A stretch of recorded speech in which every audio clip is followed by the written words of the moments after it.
안녕하세요. 네, 이렇게 더운데 정말 덥죠. 아마 내부도 많이 더울 것 같습니다. 그래서 더운데 이렇게 와주셔서 감사하고요. 여러분들 기대에 부응하는 그런 강의가 됐으면 좋겠는데 날씨가 너무 더워갖고 제가 막 회로가 엉키는 것 같아요. 뭐 여러 가지 심란한 일들도 자꾸 벌어지고 세상에서. 그래도 이제 여러분들 또 공부하려고 오셨으니까 제가 한 2시간 정도에 걸쳐서 그 바울이 본 그리스도의 연합에 대해서 좀 소개를 해드리려고 하고요. 어쨌든 목표는 2시간입니다. 네. 그러나 이전에 강의를 들어보신 분들은 알겠지만은 장담을 할 수 없죠. 하지만 이제 더우니까 저도 2시간 안에 끝냈으면 좋겠고, 2시간 안에 사실 이 방대한 그 신학책을 섭렵을 한다는 것은 거의 불가능합니다. 그래도 제가 최대한 여러분들이 혼자서 독서를 하실 때 무슨 얘기를, 저자가 무슨 얘기를 하는구나를 좀 이해하실 수 있도록 최대한 친절한 그 길 안내자가 됐으면 좋겠다. 그런 강의가 됐으면 좋겠다. 그렇게 생각이 되고요. 예, 책을 안 사신 분들은 회개하시고, 네, 책을. 자, 오늘 우리가 함께 공부할 내용은요, 그 책 제목대로 바울이 본 그리스도와의 연합입니다. 원래 이 책의 원 제목은 바울과 그리스도와의 연합인데, 바울과 그리스도와의 연합 이렇게 이야기하면은 각자 따로 노는 것 같아 갖고 우리말 그 제목을 잡을 때는 바울이 본, 바울이 이해한, 바울이 깨달은 그리스도와의 연합 이렇게 제목을 잡았습니다. 바울은 굉장히 위대한 신학자입니다. 예, 기독교의 모든 초석과 근간과 틀을 세운 신학자가 바울인데 그 바울의 신학의 핵심인 구원론에 있어서 가장 중추적인 역할을 하는 개념이 예수 그리스도와의 연합이에요.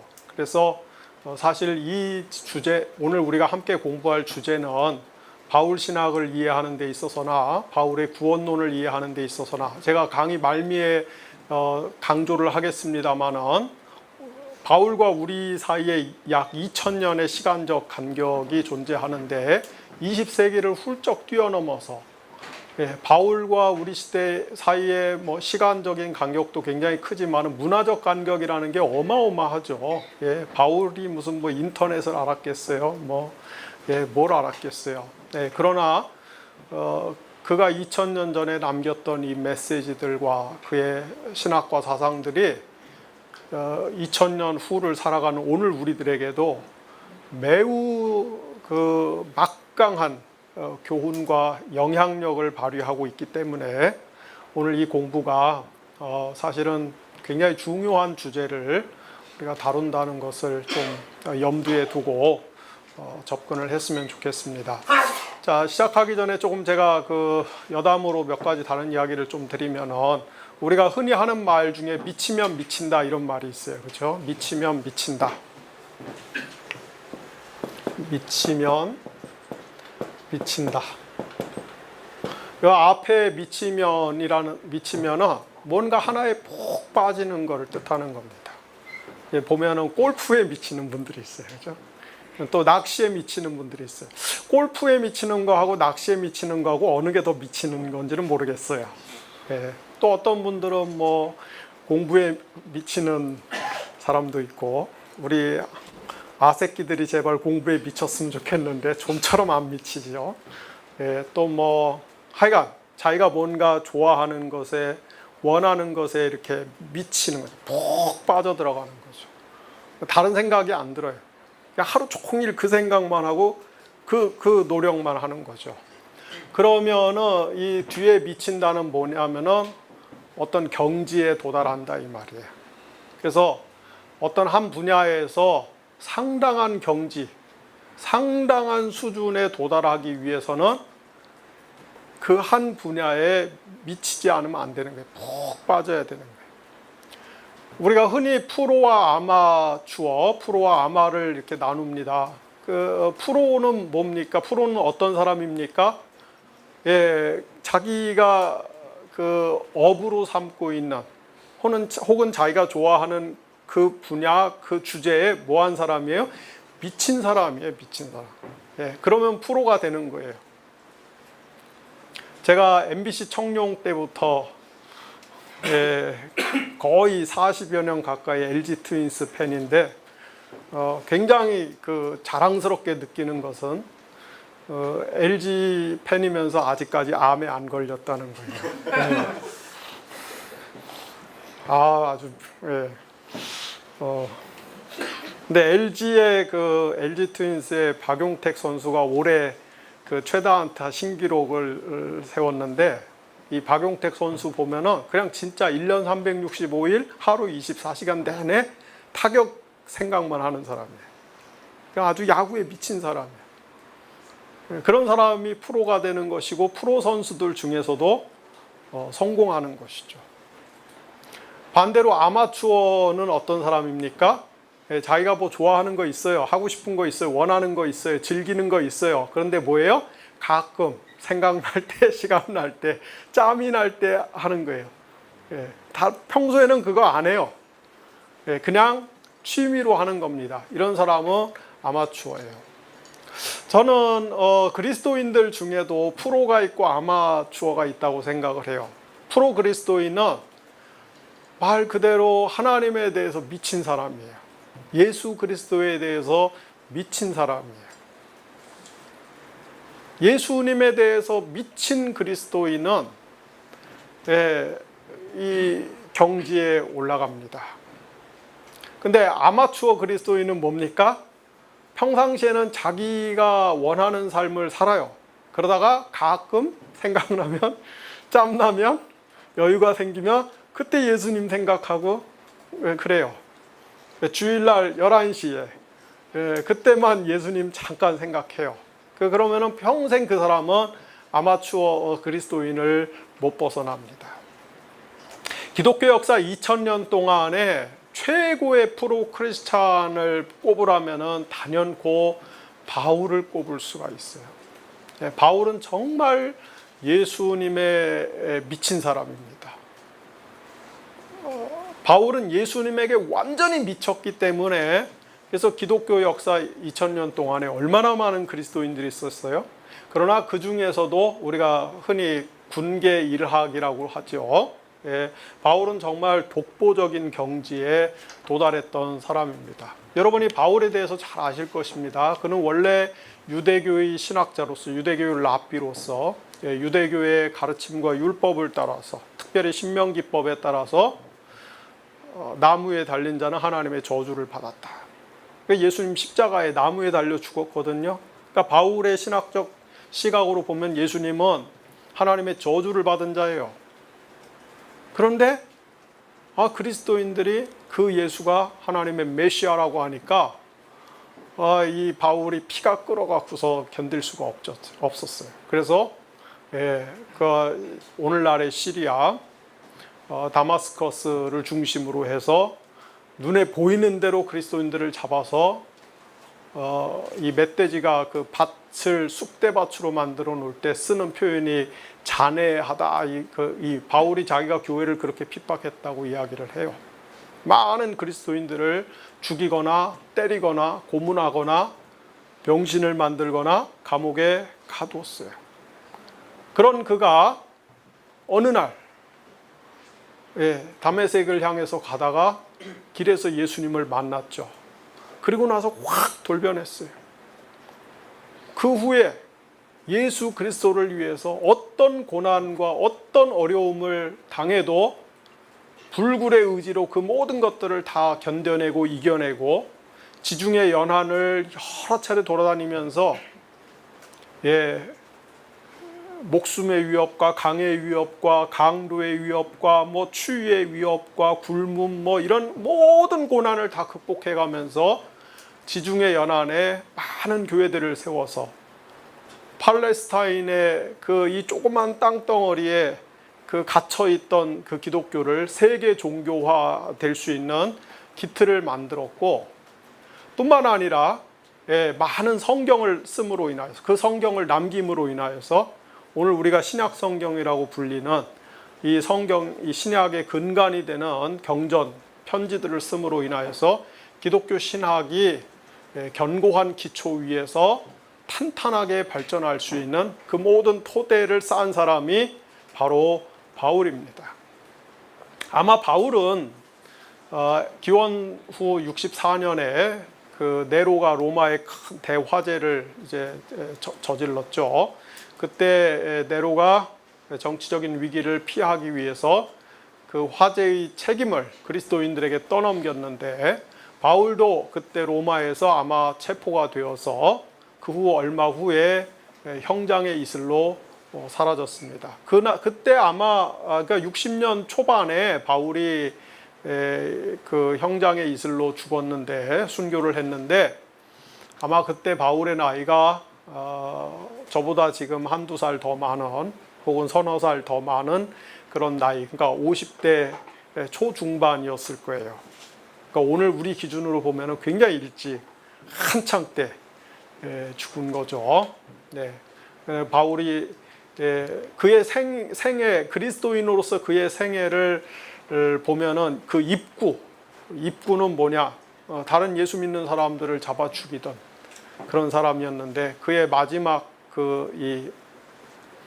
출구는 보면은 본인이 직접 그리스도를 위해서 죽은, 남을 순교시키던 사람에서 자신이 직접 순교자가 된 사람이 바로 바울입니다. 근데 바울이 얼마나 이 그리스도에게 미친 사람인가?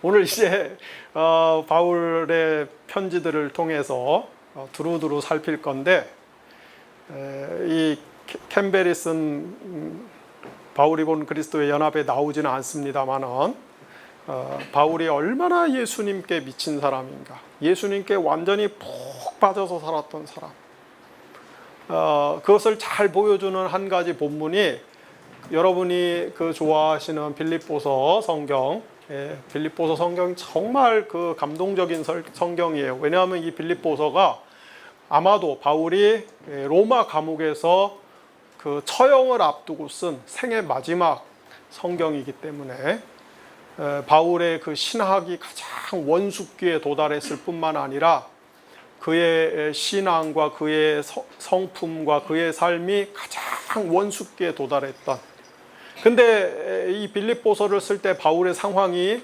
어땠다고요? 방금도 말씀드린 것처럼 처형을 앞두고 있었던 그런 상황입니다. 로마 감옥의 환경이라는 거 얼마나 열악하고 불비하고, 위생이라든지 보건이라든지 뭐 영양 상태, 인권 뭐 이런 것들이 얼마나 그 열악했겠어요. 그리고 이제 곧 죽음을 목전에 두고 있는 상황에서 아무리 신학이 그 깊고 아무리 신앙생활을 오래 했다 할지라도 우리 현대 실존주의 철학자의 태도라고 할 수 있는, 시조라고 할 수 있는 칼 야스퍼스라는 사람이 말하기를, 죽음은 인간 실존의 마지막 한계다. 죽음은 인간 실존의 최대 한계다. 어떤 사람도 죽음 앞에 가면 두려워하고 불안해하고 방황하고 고민하고 번뇌하고, 그렇습니다. 그런데 바울이 그 죽음을 앞둔 상황에서 쓴 성경이 빌립보서인데, 빌립보서 전체를 흐르는 주제는 기뻐하라, 기뻐하라.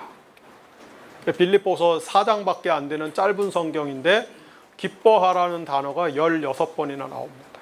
바울이 계속해서 기뻐하라, 기뻐하라, 항상 기뻐하라. 하도 자기가 기뻐하라는 말을 여러 번 하니까 자기도 멋쩍어 갖고서 나중에는 뭐라고 이야기합니까? 내가 같은 말을 하는 것이 결코 수고롭지 아니하노니 기뻐하라, 이렇게 이야기를 해요. 그래서 굉장히 감동적인 그런 성경입니다. 근데 바울이 빌립보서 1장 20절에서 24절에 보면은 이제 죽음을 앞두고 그 처형을 앞두고 자기 심경을 솔직하게 고백을 합니다.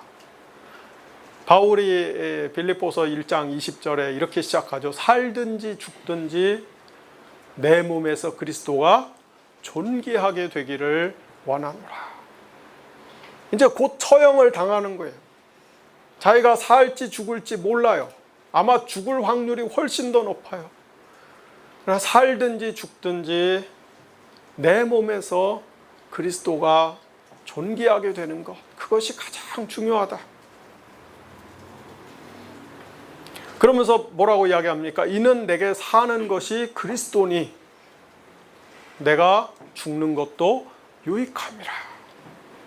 살든지 죽든지 사는 것이 그리스도니 죽는 것도, 내가 죽는 것도 유익하다.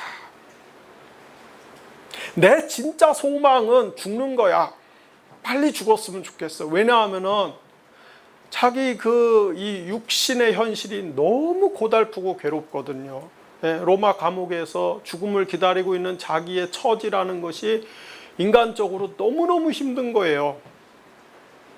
그러니까 그냥 빨리 죽었으면 좋겠어요. 그래서 내가 죽는 것이 훨씬 더 유익해. 내가 그걸 바래. 그런데 바울이 그래서 뭐라고 했는데, 내가 빨리 죽어서 그리스도와 함께 있는 것이 더 좋다. 내가 빨리 죽어서 내가 이제 내 영혼이 하나님의 나라에 들어가서 내가 예수 그리스도와 함께 영원히 천국의 잔치에 참여하는 그것이 정말 좋은 것이다. 근데 마지막에 가서 뭐라고 이야기하면, 그러나 나는 살아야겠다. 이렇게 이야기해. 살아야겠다. 왜 살아야 되냐면은 아직도 자기가 세운 교회들이 너무나 연약하거든요. 너무나 문제가 많고 부족한 데가 많고 지도자들이 없으니까 우왕좌왕하고 방황하고 신학적으로 혼란하고, 그런 교회를 생각하니까 자기가 살아갖고 계속해서 그 교회를 섬기고 돕고 지도해야 될 것 같아요. 성도들을 도와줘야 될 것 같아요. 그래서 바울이 내가 살아야 되겠다. 그래서 나를 위해서 기도해달라. 내가 살 수 있도록, 풀려날 수 있도록 기도해달라. 이렇게 이야기를 합니다. 그러면서 그게 뭐냐면은 자기가 살고 싶어서가, 그냥 오래 살고 싶어서가 아니라 예수 그리스도의 관점에서 봤을 때, 바울이 자기의 관점에서 봤을 때는 빨리 죽는 게 좋은데, 예수 그리스도의 관점에서 봤을 때는 자기가 하루라도 더 살아서 예수 그리스도의 교회를 목양하는 것, 이것이 중요한 것이기 때문에 살 수 있도록 기도해달라. 그렇게 이야기를 해요. 자, 여러분이 잘 아시는 이 셰익스피어의 유명한 작품 중에 햄릿 아시죠? 여러분들이 햄릿 하면은 다른 건 하나도 몰라도 뭐를 아십니까? to be와 not to be, 사느냐 죽느냐, 이것이 문제로다. 그 햄릿이 그 고뇌에 찬 대사를 고백하는데, 사실 그 대사의 진짜 의미가 뭐냐에 대해서도 여러 가지 갑론을박이 있더라고요. 근데 사느냐 죽느냐, 이것이 문제로다. 근데 바울이 햄릿보다 훨씬 더 이전에, 셰익스피어가 그 말을 지어내기 훨씬 더 이전에 사실은 바울이 한 얘기예요. 바울이 사느냐 죽느냐. 빌립보서 1장 20절에 살든지 죽든지 내 몸에서 그리스도가 존귀하게 되는 것이 중요하다. 내 안에 그리스도께서 사시기 때문에 내가 죽음도 유익하다. 살든지 죽든지 그리스도께서 산다. 죽음도 유익하다. 사느냐 죽느냐, 사느냐 죽느냐, 계속 반복. 그 다음에 뭐라고 그래요? 난 죽는 게 나를 위해서는 훨씬 더 좋으나, 그러나 그리스도의 교회를 생각할 때는 아직도 내가 살아서 할 일이 있기 때문에 살아야 되겠다. 또 죽느냐 사느냐, 죽느냐 사느냐, 죽느냐 사느냐, 죽느냐 사느냐, 계속 이게 지금 반복이. 그게 무슨 말이냐면은, 바울이 지금 마음이 왼쪽으로 누우면은 죽고 싶고, 오른쪽으로 누우면은 그래도 살아야 될 것 같고, 그만큼 지금 이 감옥에서 바울의 마음이 번뇌로 가득 차 있는 거예요. 그런데 그 고뇌와 번뇌 속에서 오늘 그 한 유명한 이 전보 정치가가 정치자금 문제로 그 아파트에서 투신을 했는데 그 정치인이 어젯밤 오늘 새벽에 얼마나 잠을 설쳤겠어요. 바울이 감옥에서 처형을 기다리면서 왼쪽으로 누우면 죽고 싶고 오른쪽으로 누우면 그래도 살아야 될 것 같고 왼쪽으로 누우면 죽고 싶고 오른쪽으로 돌아 누우면 그래도 살아야 될 것 같고 사느냐 죽느냐 사느냐 죽느냐 사느냐 죽느냐 뭐가 문제인가. 근데 바울이 거기 그 사느냐 죽느냐 계속 고뇌하는 그 대목에 보면은 계속해서 내가 사느냐 죽느냐 중요한 게 아니라 그리스도가 영광을 받으시는 것이 중요하다. 난 죽어도 괜찮아. 왜? 내가 그리스도와 함께 있기 때문에. 그러나 난 살아야겠어. 왜? 내가 그리스도를 위해서 할 일이 아직 남아있기 때문에. 그러니까 그 사느냐 죽느냐 이 절체절명의 순간에도 계속 바울의 그 인격과 신앙과 감정을 휘어잡고 있는, 통제하고 있는 것은 누구냐면은 그리스도예요. 그리스도. 모든 것을 그리스도와 관련해서 지금 계속해서 묵상을 하고 있는 겁니다. 그러니까 바울은 정말 예수님에 대해서 미친 사람이에요. 예수님에게 완전히 사로잡힌 사람이에요. 예수님 빼면 시체예요. 그렇기 때문에 바울은 정말 기독교 역사 2000년 동안 그 누구도 도달할 수 없는 그런 경지에 올라간 그런 그리스도인이었던 거죠. 자, 오늘 우리가 바울의 구원론을 다룰 건데 조금 이제 여러분들 이해를 돕기 위해서 우리가 구원이란 무엇인가, 제가 이 아카데미에서 하는 강의에서는 여러 차례 말씀을 드렸습니다만은 우리가 기독교에서 말하는 구원이라는 게 도대체 뭐냐? 여전히 아직도 많은 그리스도인들이, 심지어 목사님들조차도 구원 그러면 뭐예요? 아, 예수 믿고 죄 용서 받고 그 다음에 이 땅에서 복 받고 그리고 죽은 다음에는 저기 멀리 있는 하늘나라에 들어가는 거, 그게 구원이다 이렇게 생각을 합니다. 틀린 말은 아니에요. 그러나 충분한 말도 아니다. 구원이라고 하는 것은 한마디로 하나님과의 올바른 관계 속에서 하나님이 주시는 선물을 누리는 삶, 혹은 하나님이 주시는 선물을 누리는 이 존재, 방식, 이게 구원입니다. 하나님과 올바른 관계 속에서 하나님이 주시는 선물을 누리는 것, 이게 구원이에요. 그래서 제가 항상 이야기합니다만 하나님과 우리 인간, 여러분 자신, 여러분 자기 자신 와 이렇게 관계가 맺어지는 거죠. 그래서 하나님은 창조주이시고 우리는 하나님의 피조물로서 하나님과 우리 사이에 관계가 맺어지는 거예요. 어떤 관계? 올바른 관계. 올바른 관계.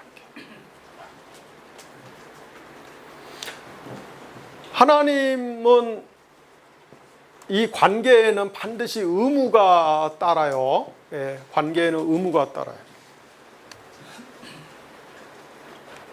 우리가 인간관계를 맺다 보면 어떤 사람들은 관계 맺고 자꾸 권리만 주장하는 사람이 있어요. 진짜 얄밉고 피곤하고 아주 힘들게 만드는 사람들이죠.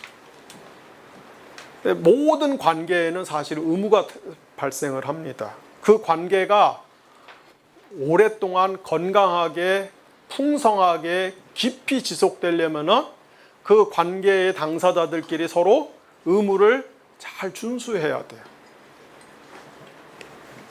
하나님과 우리 사이에 창조주와 피조물로서 관계가 맺어지는데 이게 구원의 관계예요. 그런데 이 관계가 지속적으로 건강하게, 풍성하게, 깊이 있게 유지되려면 하나님과 우리 사이의 상호 간의 의무를 잘 이행을 해야 됩니다. 그래서 하나님이 우리한테 이행하셔야 될 의무는 한마디로 하나님이 우리한테 하나님 역할을 잘 해주셔야 돼요. 하나님 노릇을 잘 해주셔야 돼요. 그 하나님은 우리한테 어떤 의무가 있습니까? 우리를 보호해 주실 의무, 우리를 인도해 주실 의무, 우리의 필요들을 채워 주실 의무, 그죠? 우리의 기도를 응답해 주실 의무 등등, 이게 하나님이 우리한테 하셔야 될 의무입니다. 하나님이 우리를 보호도 안 하고 우리가 위험에 빠졌는데 그냥 방치해 두고 나 몰라라 하고, 우리가 막 좀 필요한 게 있는데, 아쉬운 게 있는데, 힘든 게 있는데 막 도와달라고 기도하는데도 눈 감고 귀 막고 으악 이러고, 예.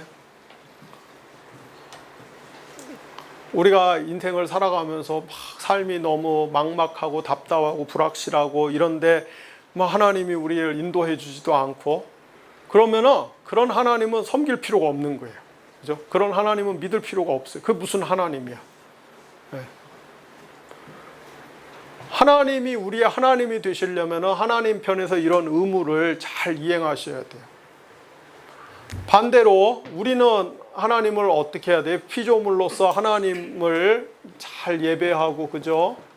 하나님께 순종하고, 예, 하나님이 이런 좋은 것들을 우리에게 공급해 주시고 기도를 들어주셨을 때 우리는 하나님께 감사하고 하나님께 찬양 돌리고, 그죠? 예, 이렇게 또 하나님이 내가 거룩하니 너희도 거룩해라 이렇게 말씀하셨기 때문에 우리도 거룩하게 살려고 하고, 이런 의무들이 있어요, 상호간에.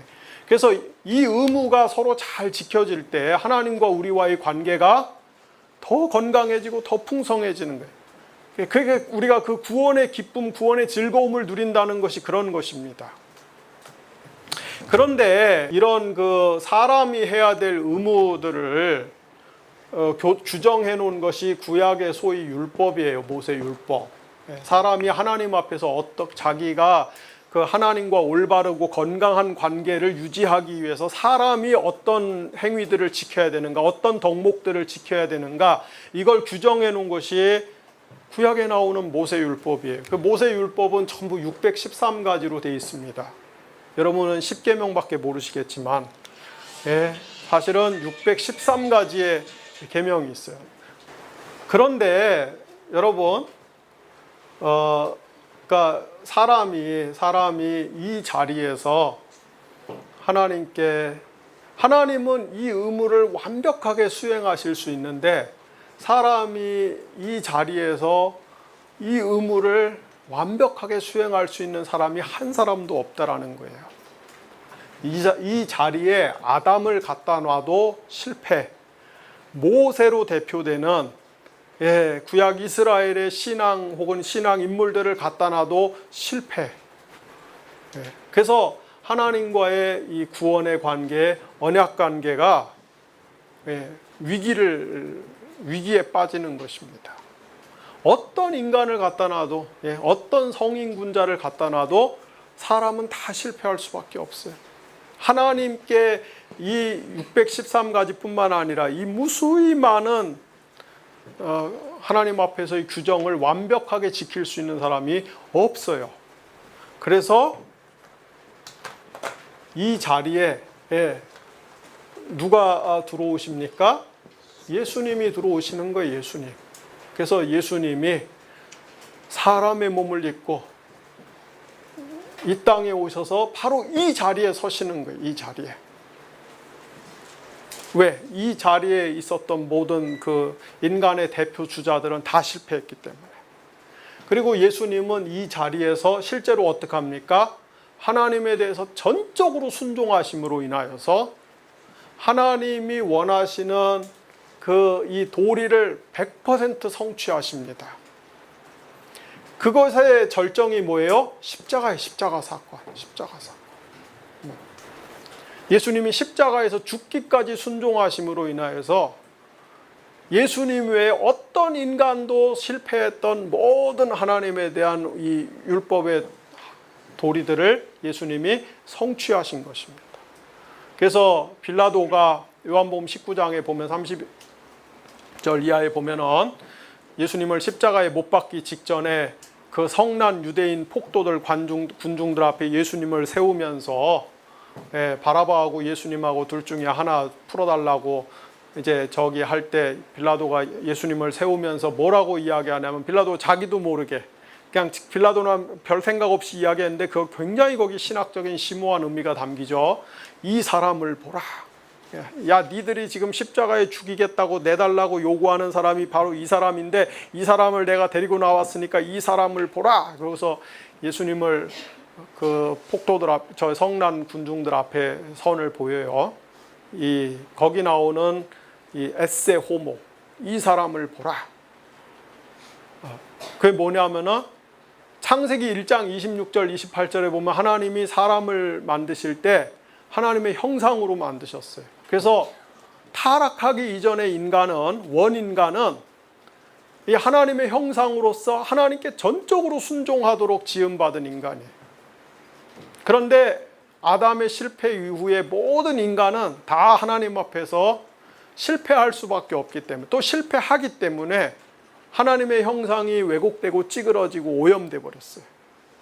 그런데 지금 십자가에 죽기 위해서, 순종하기 위해서 사람들 앞에 서 있는 예수님, 그 예수님은 진짜 하나님께 순종하는 분이기 때문에, 하나님의 형상을 온전히 회복한 분이기 때문에 그 예수님에 대해서는 여기 진짜 사람이 있다, 이 사람을 보라, 이 진짜 사람을 보라. 창세기 1장 26절에 하나님이 사람을 만드실 때 원래 가지셨던 그 목적을 성취한 진짜 사람이 여기 있으니 이 사람을 보라, 이 사람에게 주목해라, 그렇게 이야기를 하는 거예요. 그래서 예수님이 십자가에서 완전히 순종하심으로 인하여서 하나님에 대한 모든 그 피조물의 도리를 완벽하게 성취하십니다. 그리고 예수님의 순종이 정말 옳았다, 그거 가짜 아니야, 그거 불완전한 거 아니야, 그거 사기친 거 아니야, 좀 이상한 거 아니야, 그거 정말로 제대로 된 순종이야, 이 율법의 모든 요구를 완벽하게 성취한 참 순종이야를 하나님이 인정하신 거, 인정해 주신 거, 그게 뭐냐면 부활이에요. 부활. 우리가 부활은 그냥 생물학적으로 보면 죽은 자 가운데 다시 살아난 것이지만, 신학적인 의미로 보면은 예수님이 십자가에서 행하신 하나님에 대한 순종을 하나님이 옳다라고 정당하게 여겨주셨다, 이 말이에요. 그래서 다시 살리신 거예요. 하나님이 예수님을 신원해 주신 거예요. 신원해 주신 거예요. 그게 부활입니다. 그래서 우리가 예수님을 믿는다, 우리가 예수님을 믿는다 했을 때, 우리가 예수님을 믿는다 했을 때 예수님의 뭐를 믿는 거예요? 예수님에 대해서 뭐를 믿는 거예요? 바로 예수님의 십자가의 죽음과 부활의 사건을 믿는다, 이 말이에요. 죽음과 부활의 사건을 믿는다, 십자가에. 예수님 십자가에 죽으시고 우리를 부활하신 것을 믿는다. 그래서 요거를 조금 더 풀어서 설명하면은, 예수님이 십자가에서 나를 대신해서 죽으시고 부활하신 것을 믿는다. 예수님이 십자가에서 우리를 대표해서 죽으시고 부활하신 것을 믿는다. 예수님의 십자가의 죽음과 부활이 우리 모두의 유익을 위한 사건인 것을 믿는다. 이게 우리가 예수님을 믿는다라고 하는 그 말 안에 담겨 있는 고백입니다. 그러면은 우리가 예수님을 믿을 때 이 믿음은 제가 누차 말씀드리지만은, 이 믿음은 항상 예수님과 예수 그리스도와 우리를 연합시키는 효과가 있어요. 예수님과 우리를 연합시키는 효과가 있어요, 믿음은. 그래서 신약 성경에서 믿음이라고 하는 동사는, 믿음이라고 하는 명사 혹은 믿는다라고 하는 동사는 반드시 전치사, 영어로 따지면 in, 헬라어로 따지면은 n이라고 하는 전치사를 동반하고 다녀요. 왜냐하면 이게 in, n, 뭐뭐 안에, 조금 이따 말씀드릴게요. 뭐뭐 안에라는 뜻인데, 우리가 예수를 믿는다 이렇게 해놓고서는 예수에 대한 믿음 이렇게 해놓고 전치사 n을 쓰기 때문에, 영어 in을 쓰기 때문에, 그래서 영어에서도 believe in 그러죠. 빌리브는 원래 전치사를 쓸 수 없는 동사임에도 불구하고 반드시 전치사 in을 동반해서 데리고 다녀요. 왜냐하면 헬라어에서 그렇게 왔기 때문에. 신약 성경의 기자들이 헬라어를 쓸 때 이렇게 그 관용어로 써버렸기 때문에. 그래서 우리가 풀어서 이야기하면 좀 그렇잖아요. 예수 그리스도 안에 믿는다. 이상하잖아요. 그렇죠? 예수 그리스도를 믿는다 이렇게 하면 될 것 가지고 예수 그리스도 안에 믿는다. 이렇게 돼버려요. 그게 왜냐하면 믿음은 항상 예수님과 우리를 연합시키기 때문에. 그래서 예수님이 십자가에서 죽으시고 부활하셨다는 거. 뭐 때문에? 나를 대신해서 우리를 대표해서 우리 모두의 유익함을 위해서 십자가에서 죽으시고 부활하셨다는 것을 믿으면 예수님과 우리가 연합해버려요. 그래서 예수님 안에 우리가 이렇게 들어가 버려요. 예. 예수님 안에 들어가. 그래서 내가 예수님과 하나가 돼 버려요. 믿는 순간에 그런 이 신학적 영적 효과가 일어나요. 그렇게 돼서 어떻게 됩니까? 우리가 예수님과 연합했기 때문에 예수님이 서 계신 이 자리에 우리가 가서 서 있는 거예요. 예수님 덕분에. 그러니까 예수님하고 상관없는 사람들은 하나님과 이 올바른 관계 속에서 하나님에 대한 의무를 어떤 인간도 그걸 성취할 수가 없어요. 수행할 수가 없어요. 우리도 마찬가지. 예수님 없이는 하나님과 어떤 의무도 우리가 할 수, 몇 개는 지킬 수 있지만 그보다 훨씬 더 많은 숫자의 의무에 있어서는 실패할 수밖에 없어요. 그런데 우리가 예수님을 믿으면 예수님과 연합해서 예수님이 하나님과의 이 관계 속에서 성취하신 그 자리에 우리가 예수님과 연합해서 예수님 때문에 그 자리에 가 서 있기 때문에 하나님이 예수님의 공로를 보시고 우리도 이 자리에서 하나님에 대한 의무를 성취해 주신 걸로 간주해 주시는 거예요. 간주해 주셔. 그래서 예수님 덕분에 우리가 하나님과 올바른 관계 속에 서 있게 되는 것입니다. 이게 기독교의 구원이에요. 이게 기독교의 구원. 그래서 예수님 덕분에 우리가 하나님과 올바른 관계 속에 들어가면은 어떤 혜택들이 주어집니까? 어떤 유익들이 주어져요? 어떤 유익들이 주어져요? 예, 하나님의 보호와 인도와 공급과 응답과 등등등등 하나님의 모든 구원에 속한 복들을 우리가 받아 누리는 거죠. 예수님 덕분에. 예수님 덕분에 여기 나아가 이 자리에 서서 같이 예수님과 연합해서 하나님과 올바른 관계 속에 들어가 있기 때문에 하나님의 모든 복들을 우리가 다 누리게 되어 있어요. 그런데 이 하나님의 복을 누리는 것은 이미와 아직의 구조로 되어 있는 것이죠. 그래서 예수님 재림, 초림부터 재림까지 지금 이 시대에는 우리가 하나님의 이런 복들을 누리는데 어떻게 누리냐? 부분적으로 누리는 거죠. 부분적으로. 맛보기로. 그러나 이제 예수님이 재림하시고 새하늘과 새 땅이 도래했을 때는 어떻게 돼요? 이 모든 것들을 온전히 누리는 거죠. 온전히. 그래서 지금은 우리가 막 몸이 아프고 뭐 생명의 위협을 받을 때 막 기도하면은 하나님이 생명을 연장시켜 주실 수 있습니다. 연장시켜 주실 수 있어요.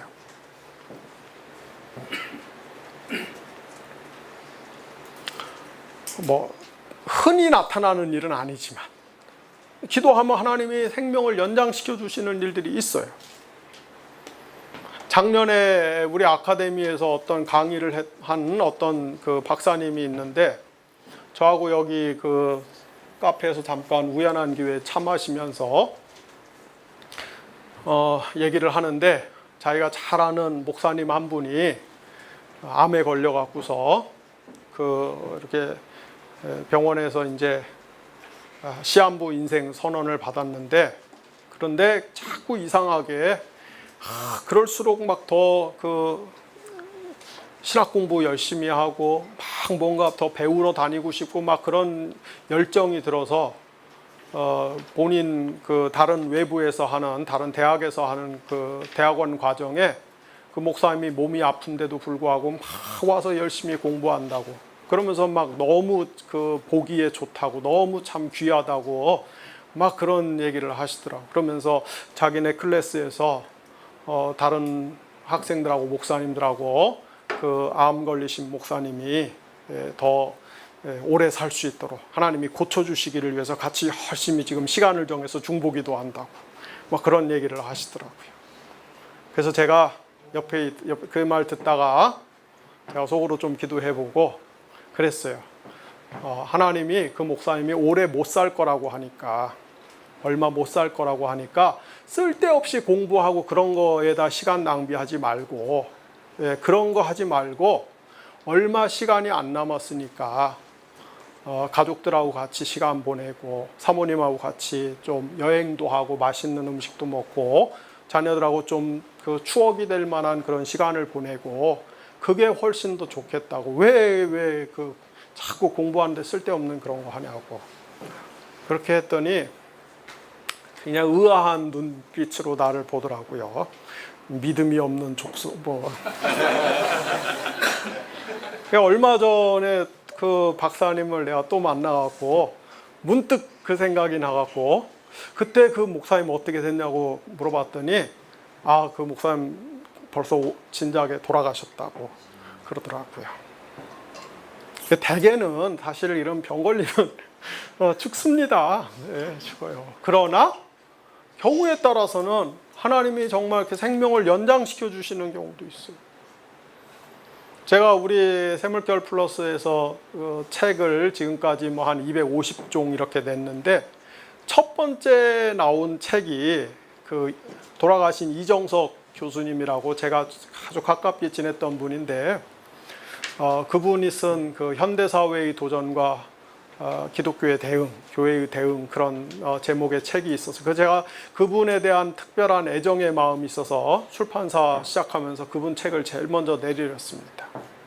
근데 그분은 굉장히 그 강력한 은사 중지론자여 갖고 그 살아있을 때 저하고 그냥 아주 친하게 지내면서도 이렇게 얘기하다가 제가 기도하는데 하나님이 이렇게 말씀하셨다고 그러면 막 승질내면서 막 쓸데없는 얘기한다고.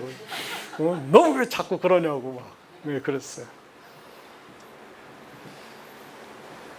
근데 한 3주 전에 그분 사모님이 미국에 계시는데 잠깐 한국에 오셨다가 오셔갖고 여기 들리셔갖고 제가 식당에 가서 식사 대접하면서 그때 그 얘기 했습니다.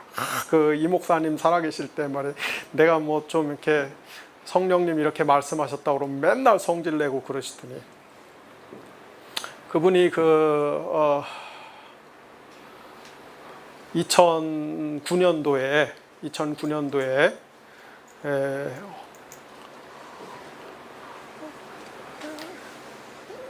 이 삼성의료원에 몸이 안 좋아갖고 삼성의료원에 갔는데 간암 대장암 말기 2달밖에 못 산다. 그래서 놀래갖고 서울대학병원 갔는데 거기서도 2달밖에 못 산다. 세브란스 갔더니 2달은 무슨 오늘 당장 죽어도 할 말이 없을 정도. 그렇게 지금 상황이 안 좋다. 그래서 이제 저한테 연락이 와갖고 저녁에 그 집에 가서 제가 그 말을 듣는데 얼마나 참 눈물이 나오든지. 근데 그 이정석 목사님이 정말 강직한 분이에요. 정말 보통 강직한 분이 아니에요. 자기는 목사로서 신학자로서 신학교 교수로서 이제 이렇게 사형 선고를 받았는데 치료 안 받고 항암 그런 거 치료하면서 그렇게 비참하게 안 죽겠다. 치료 안 받고 마지막까지 강단에서 하나님 말씀 전하다가 가르치다가 죽겠다. 그러고서는 한 번도 병원을 안 갔어요. 그 약도 한 알도 안 먹었어요. 근데 제가 그때 이정석 교수님한테 이렇게 기도해보고 하나님이 너 빨리 안 죽는다고 너 빨리 안 죽어 그래갖고서 제가 막 그 얘기를 막 했어요. 하나님 빨리 안 죽는다고 그런다고. 그러니까 치료를 받죠. 그랬더니 평소 같으면 막 뭐라 그러는데 아무 소리 안 하시더라고요. 그래서 그때 사모님이 오셔갖고 내가 식사 대접하면서 그 얘기했어요. 살아계실 때 맨날 나한테 뭐라고 그러더니 그 아프시고 나서 내가 하나님이 안 죽는다고 그러니까 뭐라고 안 하시더라고. 그때는 가만히 들으시더라고. 그리고 나서 25개월 더 사셨어요. 25개월. 그런 일도 있어요. 그래서 우리가 하나님이 영원한 생명, 무한한 생명을 가지고 있잖아요. 근데 우리의 생명은 굉장히 유한하고 별거 아니거든요. 우리 한 뭐 6, 70년, 7, 80년 살면 끝나요. 60년도 못 사는 인생이 얼마나 많습니까? 10대, 20대에 죽는 사람이 얼마나 많습니까? 그래서 우리가 하나님한테 그런 죽음의 문턱에 섰을 때 하나님이 갖고 계시는 생명의 부스러기를 좀 나눠주세요. 그러면은 하나님이 우리의 기도를 들으시고 우리의 이 땅에서의 삶을 좀 더 연장시켜 주시기도 하죠. 그러나 이 땅에서 누리는 그런 하나님의 이러한 은혜들은 우리가 뭐예요? 굉장히 부분적이고 파편적으로 누리는 거예요. 그것의 완성은 예수 그리스도의 재림과 함께 영원한 천국에 들어갔을 때, 그때는 우리가 하나님의 무한한 신성에 함께 참여하는 은혜를 받기 때문에 우리가 하나님과 똑같은 존재, 신이 되는 건 아니지만 하나님의 신성에 우리가 참여하는 거기 때문에 하나님이 갖고 있는 무한한 생명, 무한한 지혜, 무한한 능력, 무한한 사랑을 우리가 힘입어서 살기 때문에 그때는 이제 이 세상에서 지금과 같은 볼품없는 실존의 방식과는 완전히 다르게 사는 것이죠. 그게 구원의 완성인 거예요. 그러나 그 구원의 완성을 우리는 지금도 이 땅에서 미리 앞당겨서 맛보기로 누릴 수 있다. 또 있다. 어떻게 할 때? 하나님과 올바른 관계 속에 있을 때, 구원의 관계 속에 있을 때. 그런데 이 구원의 관계 속에 우리가 어떻게 들어가요? 예수 그리스도를 믿음으로 그리스도와 연합하여서, 그리스도에게 내포되어서, 그리스도에게 포함되어서 그리스도가 서 계신 자리에 우리가 그리스도와 함께 서 있음으로 인하여서 이 구원의 자리에 서서 구원의 풍성한 은혜를 누릴 수 있다. 이게 기독교의 구원입니다.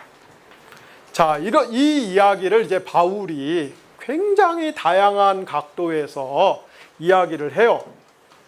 다양한 각도에서. 사실 그리스도와의 연합은 바울 구원론의 가장 중요한 근간이고 핵심 사상입니다. 강의 시간에 말씀드리겠습니다만 바울의 구원론을 우리가 다양한 그림 언어, 바울이 정말 다양한 그림 언어를 통해서 다양한 개념을 통해서 설명을 해요. 그래서 예정, 또 칭의, 새 창조, 하나님의 자녀로 입양됨, 또 하나님과 화해함, 또는 성화도 우리가 구원받은 다음에 이렇게 윤리적으로 완성돼가는 삶이 아니고 바울의 구원론에 있어서는 예수 믿을 때 그 하나님의 자녀로 특별히 구별되는 이거를 바울이 성화라고 표현을 해요. 그래서 칭이나 성화나 사실은 바울에게 똑같은 의미입니다. 이걸 자꾸 조직신학자들이 그걸 다른 의미로 자꾸 얘기하는데 바울 서신에서는 사실 똑같은 이야기예요.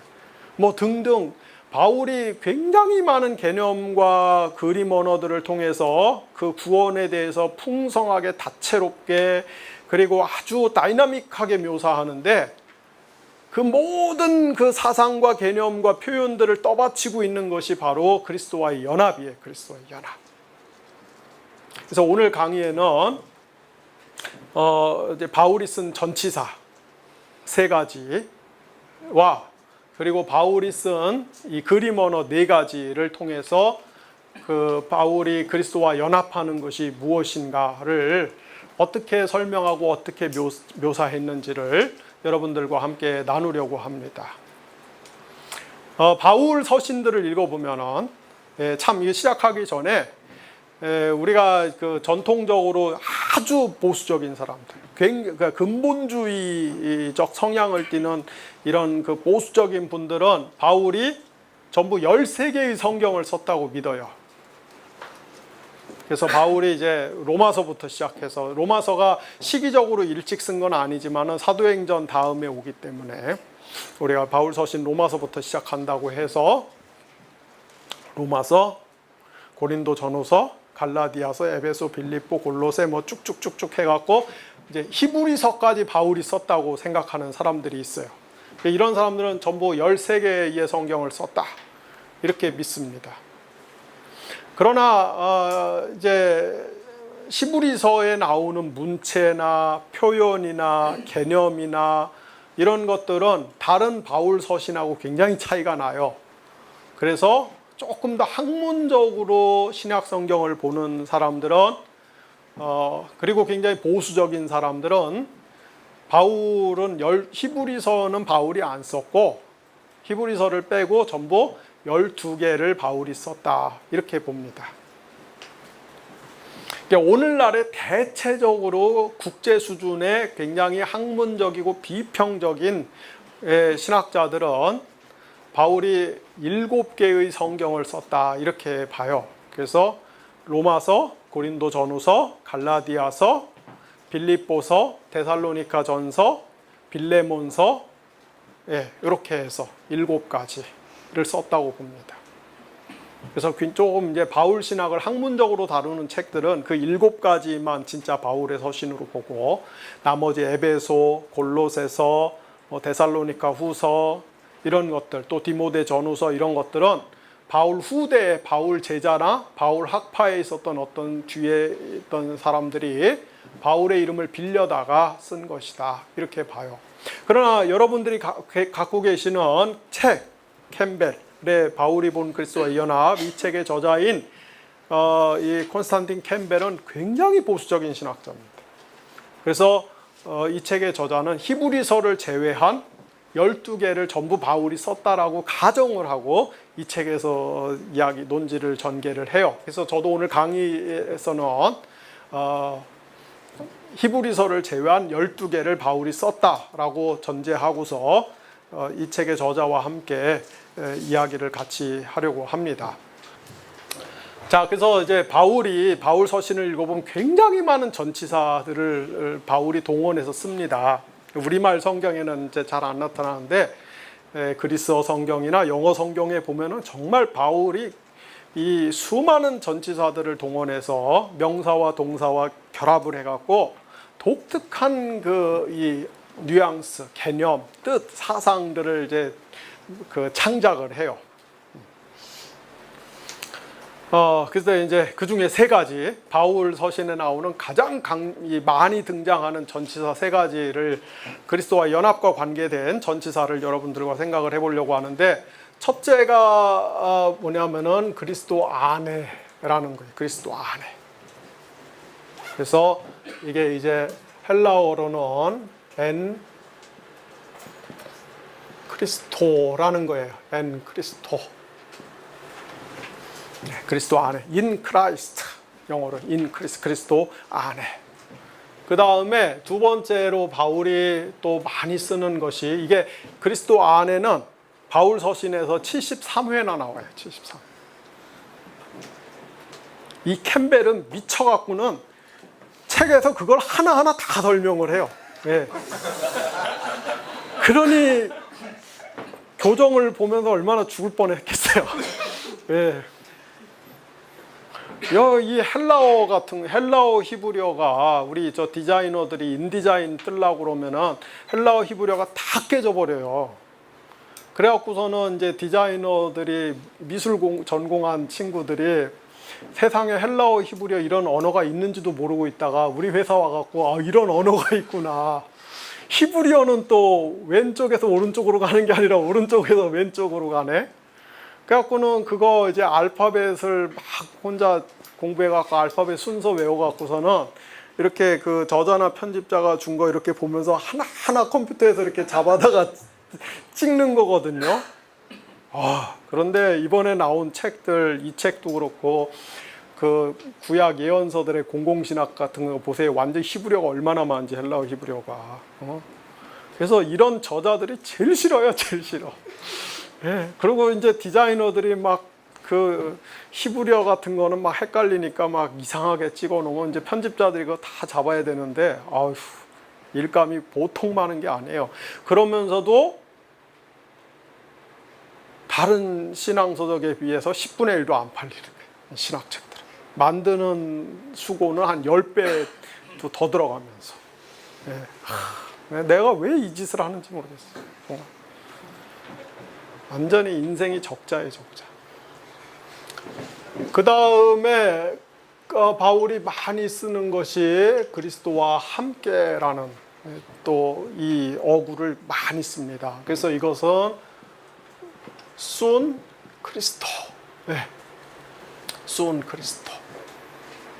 그 다음에 그리스도를 통하여, 네. 이거는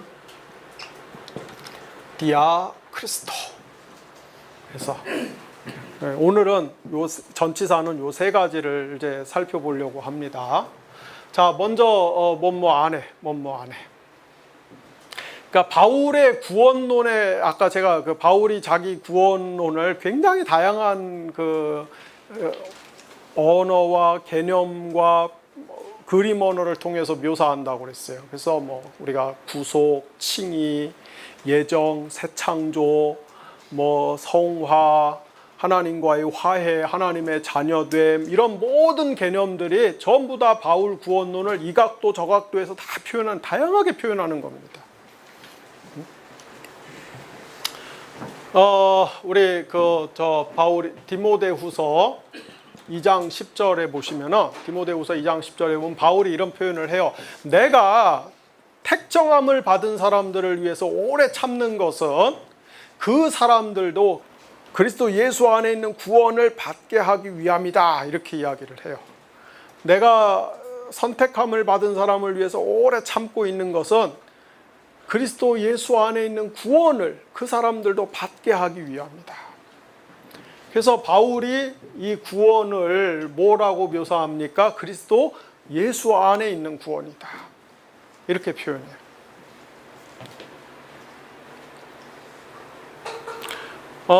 여러분 또 로마서 3장 24절, 아주 엄청나게 유명한 구절이에요. 어떤 신학자들은 로마서 3장 22절에서 25절까지 혹은 23절에서 26절까지가 바울 신학 전체, 바울 서신 전체에서 가장 중요한 성경 구절이 로마서 3장 23절에서 26절, 요 어간 22절에서 25절, 26절 이 어간에 있는 구절이 바울 서신 전체에서 가장 중요한 구절이다. 이렇게 이야기를 하는 신학자들도 있습니다. 로마서 3장 24절에 보면은 바울이 이게 이제 디모데후서 2장 10절에서는 구원이 그리스도 안에 있는 것 이렇게 설명을 하고, 로마서 3장 24절에 보면은 뭐라고 합니까? 뭐라고 시작해요? 예, 그리스도 예수 안에 있는 속량으로 말미암아 하나님의 은혜로 값없이 위롭다 하심을 받았다. 이렇게 이야기해요. 그래서 우리가 흔히 말하는 구속, 여기 속량이라는 거, 속량이라고 하는 것이 그리스도 안에 있는 걸로 묘사가 됩니다. 여러분, 구속이라는 말이 무슨 의미인지 아시죠? 예수 믿는 사람들 그리스도의 피로 구속받았다 이렇게 하는데, 이 신학을 모르는 분들은 구속이라는 말에 또 시험이 들어요, 그렇죠? 뭐 이렇게 죄져 갖고서 감옥에 잡혀가는 거 구속받았다. 구속이라고 하는 것은 고대 사회에서 돈을 주고 노예를 사서 해방시키는 거죠. 그래서 이렇게 시장에 가서 노예들 팔라고 이렇게 한쪽에 모아놨는데 제가 가서 이렇게 쭉 둘러보고 괜찮은 노예, 마음에 드는 노예를 돈을 주고서 주인한테 사서 그 노예가 보는 앞에서 노예 문서를 불태워버리거나 찢어버리고서는 너는 이제 자유인이 되었으니까 마음대로 살아라. 그러고 풀어주는 것. 이게 구속이에요. 이게 구속. 이게 속량이라는 뜻이에요. 그런데 그러니까 우리가 그 죄와 마귀의 세력에 노예가 되었는데 하나님이 십자가에서 그리스도의 피로 우리를 그렇게 속량해 주셨다 이 말이에요. 그게 그리스도 안에 있는 걸로 묘사가 되죠. 또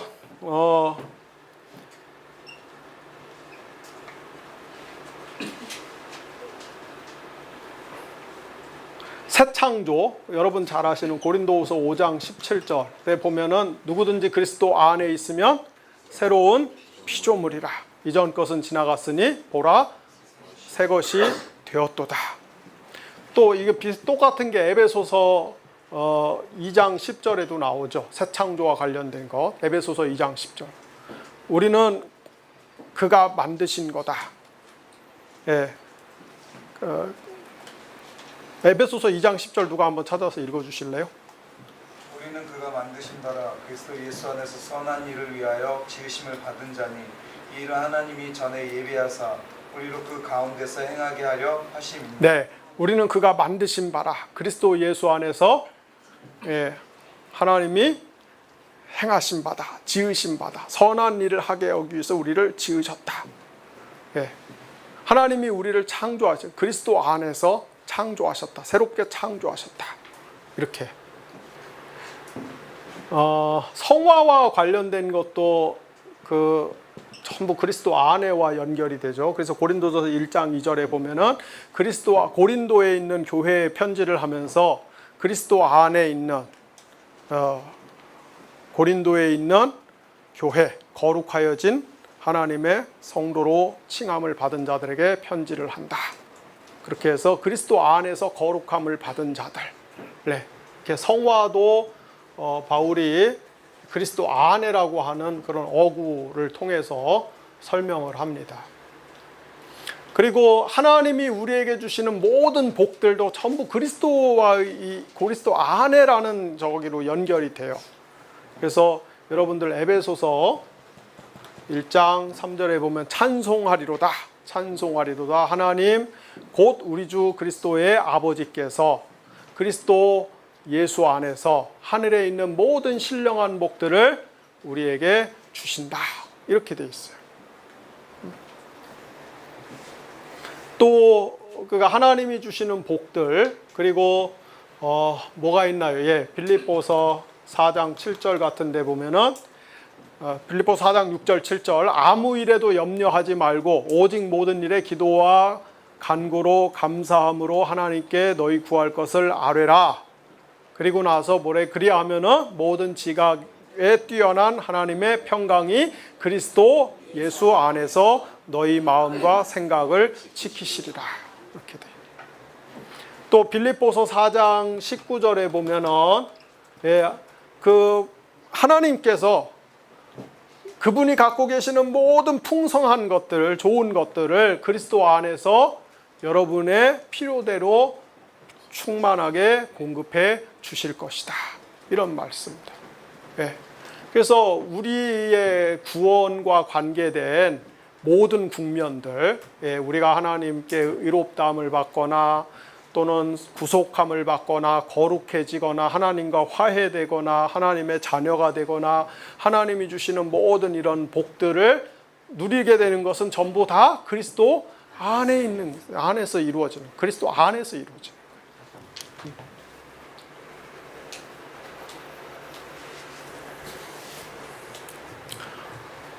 거예요. 바울은 이 그리스도 안에, 하나님이 그리스도 안에서 우리에게 주시는 구원의 은혜와 구원의 은사만 이야기할 뿐 아니라 우리가 그리스도인으로서 독특한 특성, 그리스도인 됨을 가지고 살아가는 것도 전부 다 그리스도 안에서 이루어지는 거라고 이야기를 합니다. 그래서 디모데후서 3장 12절 같은 데 보면은 무릇 그리스도 예수 안에서 경건하게 살고자 하는 자는 뭐를 받으리라? 핍박을 받으리라. 고난을 받으리라. 우리 그리스도인들은 경건한 사람들이에요. 그런데 그것은 우리가 그리스도 예수 안에서 그렇게 우리의 하나의 그 특성으로 주어진 겁니다. 우리의 자질로 주어진 것들이에요. 그리고 로마서 9장 1절에 보면은 바울이 그리스도인으로서 행동을 이야기할 때도 그리스도 안에서 이야기하죠. 그래서 로마서 9장 1절에 보면은 뭐라고 이야기하냐면 내가 그리스도 예수 안에서 그리스도 안에서 참말을 하고 거짓말을 아니하노라. 이렇게 참말을 하고 거짓말을 아니하노라. 이따 뒤에서 종합을 하겠습니다만은 그래서 구원과 윤리 신앙과 이 구원과 교리와 윤리, 신앙과 삶, 이 모든 것들이 바울은 전부 다 그리스도 안에서 연결이 되는 것들이에요. 또 바울이 그리스도와 함께라는 전치사를 통해서도 우리 구원을 또 묘사를 하죠. 그래서 여러분이 잘 아시는 성경 갈라디아서 2장 19절, 갈라디아 2장 19절 어떤 말씀이죠? 내가 그리스도와 함께 십자가에 못 박혔나니 그런즉 이제는 내가 산 것이 아니요 그리스도께서 내 안에 사시는 것이다. 내가 그리스도와 함께 십자가에 못 박혔다. 우리가 그리스도와 함께 십자가에 못 박혔다는 거예요. 아니, 우리 중에 누가 2000년 전에 예수님과 함께 골고다 언덕에서 십자가에 못 박혔습니까? 여러분 십자가에 못 박힌 경험 있어요? 네? 여러분 손을 내밀어서 다 못자국을 보여주시기 바랍니다. 여러분의 옆구리에 창자국이 있는지 보여주시기 바랍니다. 여러분의 옆구리에는 비계살밖에 없어요. 그죠? 네?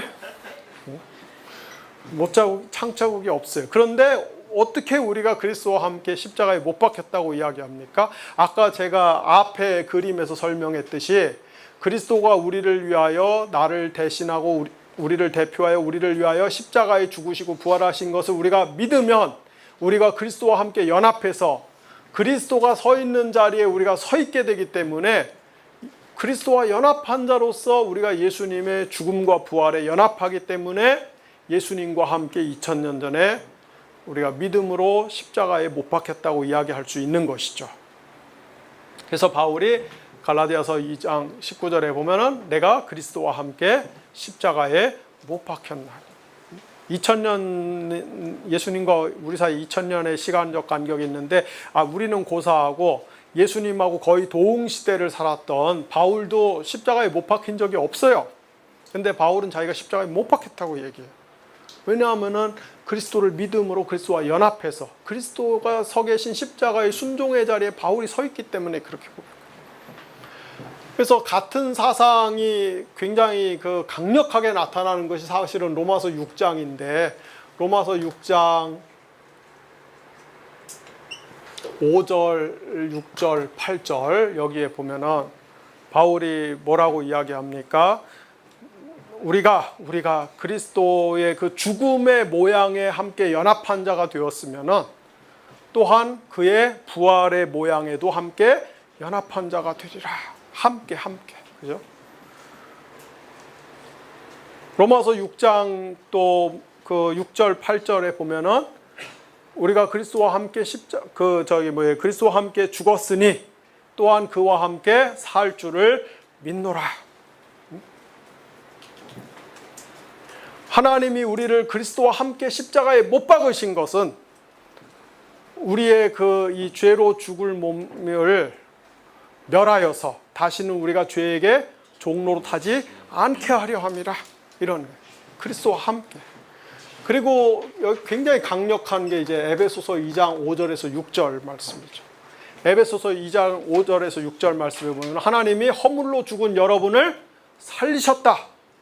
허물로 죽은 우리를 살리셨다. 그리고 그리스도와 함께 일으키시고 그리스도와 함께 하늘에 앉히시고 이렇게 그리스도와 함께 살리시고 그리스도와 함께 일으키시고 그리스도와 함께 하늘에 앉히시고. 여러분, 우린 십자가에 죽은 적이 없어요. 우린 부활한 적이 없어요. 우리는 하늘에 올라가서 하나님의 보좌 우편에 앉은 적이 없어요. 그런데 바울은 이미 그 일이 2000년 전에 바울 시대에 다 이루어졌다는 겁니다. 하나님이 우리를 그리스도와 함께 살리셨고 그리스도와 함께 일으키셨고 그리스도와 함께 하늘에 앉히셨다. 그런데 여기서 바울이 쓴 이 살리셨다, 일으키셨다, 승천시켰다, 그 다음에 보좌에 앉히셨다, 이게 여기 신학하신 분들은 알겠지만은 헬라어로 에오리스트 시제입니다. 에오리스트. 부정과거 동사예요. 그래서 헬라어 에오리스트 시제는 뭡니까? 과거에 한번 일어난 일이 그 효력이 영원히 계속되는 거예요. 영원히. 우리는 그런 경험이 없는데 성경은 이미 우리가 2000년 전에 예수님과 함께 죽었고 살아났고 일으켜졌고 하늘에 올라가 있다는 거예요. 하나님 보시기엔 이미 하나님의 보좌 우편에서 만물을 통치하고 있는 존재들로 우리를 봐주신다는 겁니다. 그게 어떻게 일어난 거예요? 우리가 그리스도를 믿음으로 그리스도와 연합했을 때 그리스도의 자리에서 하나님이 그리스도의 모든 공로를 우리의 공로로 봐주시기 때문에 그런 거예요. 그래서 바울은 그리스도와 연합을 이렇게 함께라고 하는 그런 전치사를 통해서 쓰고요. 그 다음에 또 바울이 많이 쓰는 것이 이 디아크리스토, 그리스도를 통하여라고 합니다. 우리말에는 번역을 그리스도를 통하여라고 한 번역이 없어요. 그래서 헬라어 성경을 보기 전에는 디아크리스토라는 걸 알 수가 없어요. 우리말에는 전부 희한하게 말미암아로 이렇게 번역을 해놨어요. 말미암아. 로마서 5장 1절. 한번 읽어주시겠어요? 여기 나와 있는 그대로 읽을까요? 그러므로 우리가 믿음으로 의롭다 하심을 받았으니 우리 주 예수 그리스도로 말미암아 하나님과 화평. 로마서 5장 1절. 우리 주 예수 그리스도로 말미암아 하나님과 화평을 누리자. 여기 말미암아 이렇게 됐는데 통하여래요. 우리 주 예수 그리스도를 통하여서 하나님과 화평함을 누리자. 예수 그리스도를 통하여서 하나님과 화평함을 누리자. 그 다음에 그 에베소서 1장 5절, 에베소서 1장 5절에 보면은 그 기쁘신 뜻대로 우리를 예정하사 예수 그리스도로 말미암아, 여기도 예수 그리스도를 통하여 자기의 아들들이 되게 하셨다. 하나님께서 그 기쁘신 뜻대로 우리를 예정하사 예수 그리스도를 통하여서 우리로 하나님의 아들이 되게 하셨다. 그러니까 로마서 5장 1절하고 에베소서 1장 5절. 로마서 5장 1절에서는 그리스도를 통하여서 하나님이 우리와 화목하셨다. 에베소서 1장 5절에서는 그리스도 예수를 통해서 우리를 예정하시고 하나님의 아들이 되게 하셨다. 자녀가 되게 하셨다. 그 다음에 데살로니가전서 5장 9절에 보면은 하나님이 우리를 세우심은 우리를 진노하심에 그렇게 빠뜨리려게 하시려고 하는 것이 아니고, 하나님 우리를 세우심은 노하심에 이르게 하심이 아니고 오직 우리 주 예수 그리스도로 말미암아, 여기도 그리스도를 통해서 구원을 받게 하려 하심이라. 이런 것들이 가장 대표적인 것들이죠. 디도서 3장 6절에 보면 우리 구주 예수 그리스도로 말미암아, 여기도 그리스도를 통해서 우리에게 성령을 풍성히 부어 주신다. 성령을 풍성히 부어 주신다. 그리스도를 통한 신자들의 행동도 마찬가지입니다. 신자들의 행동도 그리스도를 통해서 하는 것이에요. 그래서 우리 주 로마서 7장 25절에 보면 우리 주 예수 그리스도로 말미암아 하나님께 감사한다.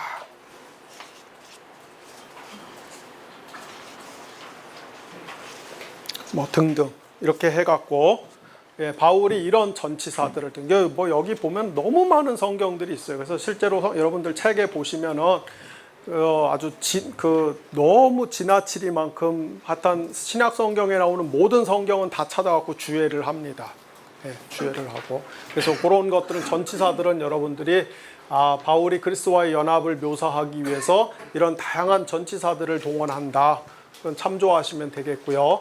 그 다음에 이제 제가 조금 더 중점적으로 말씀을 드리려고 하는 것은 사실은 바울이 쓰고 있는 이 그림 언어들이에요. 그림 언어들. 바울이 그리스도와의 연합을 묘사하기 위해서 굉장히 풍성한 그림 언어들, 다양한 그림 언어들을 개발하고 창안해서 그것을 이제 응용을 하고 있죠. 그래서 대표적으로 4가지 그림 언어를 씁니다. 하나는 교회를 그리스도의 몸으로 부르는 것, 그 다음에 교회를 그리스도의 성전으로 부르는 것, 그리고 교회를 그리스도의 신부로 부르는 것, 그 다음에 우리가 구원받는 것을 그리스도로 옷 입다라고 묘사하는 거. 이거 바울의 아주 독특한 표현이에요.